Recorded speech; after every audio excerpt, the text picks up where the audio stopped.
लव्य व्यवस्था अध्याय 27। लव्य व्यवस्था अध्याय 27।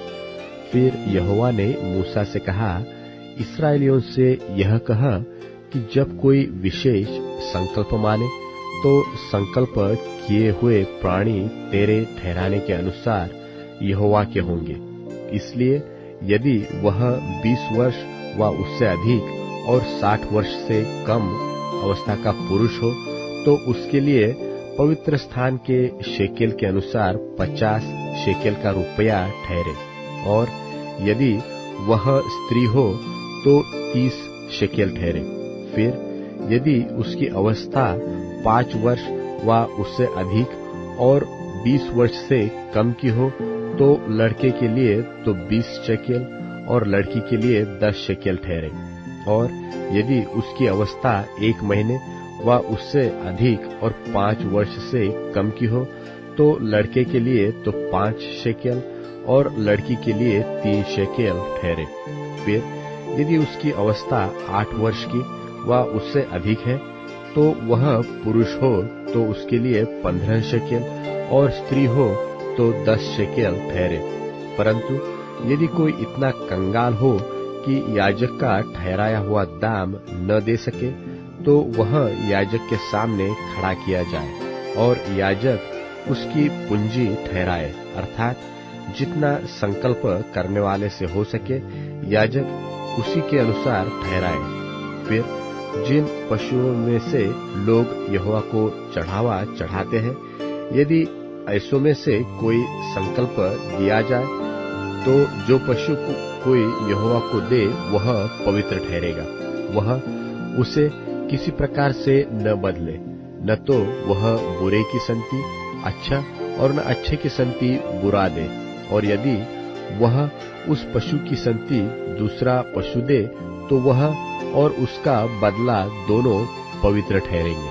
और जिन पशुओं में से लोग यहोवा के लिए चढ़ावा नहीं चढ़ाते, ऐसों में से यदि वह हो तो वह उसको याजक के सामने खड़ा कर दे। तब याजक पशु के गुण अवगुण दोनों विचार कर उसका मोल ठहराए, और जितना याजक ठहराए उतना मोल उतना ही उसका ठहरे। और यदि संकल्प करने वाला उसे किसी प्रकार से छुड़ाना चाहे तो जो मोल याजक ने ठहराया हो उसमें उसका 5वां भाग और बढ़ा कर दे। फिर यदि कोई अपना घर यहोवा के लिए पवित्र ठहराकर संकल्प करे तो याजक उसके गुण अवगुण दोनों विचार कर उसका मोल ठहराए, और जितना याजक ठहराए उतना मोल उसका ठहरे। और यदि घर का पवित्र करने वाला उसे छुड़ाना चाहे तो जितना रुपया याजक ने उसको मोल ठहराया हो उसमें वह 5वां भाग और बढ़ाकर दे, तब वह घर उसी का रहेगा। फिर यदि कोई अपनी निज भूमि का कोई भाग यहोवा के लिए पवित्र ठहराना चाहे तो उसका मोल इसके अनुसार ठहरे कि उसमें कितना बीज पड़ेगा।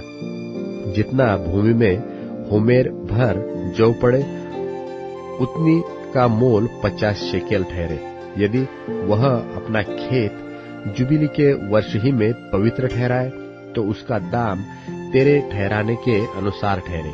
और यदि वह अपना खेत जुबिली के वर्ष के बाद पवित्र ठहराए तो जितने वर्ष दूसरे जुबिली के वर्ष के बाकी रहे उन्हीं के अनुसार याजक उसके लिए रुपये का हिसाब करे। तब जितना हिसाब में आए उतना याजक के ठहराने से कम हो।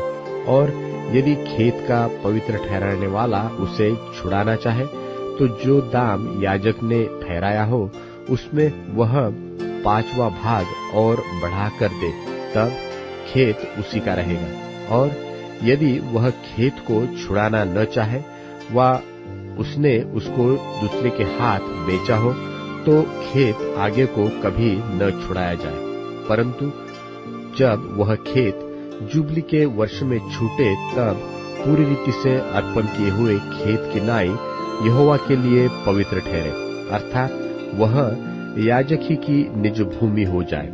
फिर यदि कोई अपना मोल लिया हुआ खेत जो उसकी निज भूमि के खेतों में का न हो, यहोवा के लिए पवित्र ठहराए। तो याजक जुबली के वर्ष तक का हिसाब करके उस मनुष्य के लिए जितना ठहराए, उतना ही वह यहोवा के लिए पवित्र जानकर उसी दिन दे दे। और यदि जुबली के वर्ष में वह खेत उसी के अधिकार में जिससे वह मोल लिया गया हो फिर आ जाए, अर्थात जिसकी वह निज भूमि हो उसी की फिर हो जाए, और जिस वस्तु का मोल याजक ठहराए उसका मोल पवित्र स्थान ही के शेकेल के हिसाब से ठहरे। शेकेल 20 गेरा का ठहरे। परंतु घरेलू पशुओं का पहलौठा जो यहोवा का पहलौठा ठहरा है, उसको तो कोई पवित्र न ठहराए, चाहे वह बछड़ा हो, चाहे भेड़ व बकरी का बच्चा, वह यहोवा ही का है। परंतु यदि वह अशुद्ध पशु का हो, तो उसका पवित्र ठहराने वाला उसको याजक के ठहराए हुए मोल के अनुसार उसका 5वां भाग और बढ़ाकर छुड़ा सकता है। और यदि वह न छुड़ाया जाए तो याजक के ठहराए हुए मोल पर बेच दिया जाए। परंतु अपनी सारी वस्तुओं में से जो कुछ कोई यहोवा के लिए अर्पण करे, चाहे मनुष्य हो, चाहे पशु, चाहे उसकी निज भूमि का खेत हो, ऐसी कोई अर्पण की हुई वस्तु न तो बेची जाए और न छुड़ाई जाए। जो कुछ अर्पण किया जाए वह यहोवा के लिए परम पवित्र ठहरे। मनुष्यों में से जो कोई अर्पण किया जाए वह छुड़ाया न जाए, निश्चय वह मार डाला जाए। फिर भूमि की उपज का सारा दशमांश, चाहे वह भूमि का बीज हो, चाहे वृक्ष का फल, वह यहोवा ही का है, वह यहोवा के लिए पवित्र ठहरे। यदि कोई अपने दशमांश में से कुछ छुड़ाना चाहे तो 5वां भाग बढ़ाकर उसको छुड़ाए। और गाय बैल और भेड़ बकरियां, निदान जो पशु गिनने के लिए लाठी के तले निकल जाने वाले हैं, उनका दशमांश अर्थात 10-10 पीछे एक पशु यहोवा के लिए पवित्र ठहरे। कोई उसके गुण अवगुण न विचारे और न उसको बदले, और यदि कोई उसको बदल भी ले तो वह उसका बदला दोनों पवित्र ठहरे, और वह कभी छुड़ाया न जाए। जो आज्ञाएं यहोवा ने इस्राएलियों के लिए सीनै पर्वत पर मूसा को दी थी, वे यही है।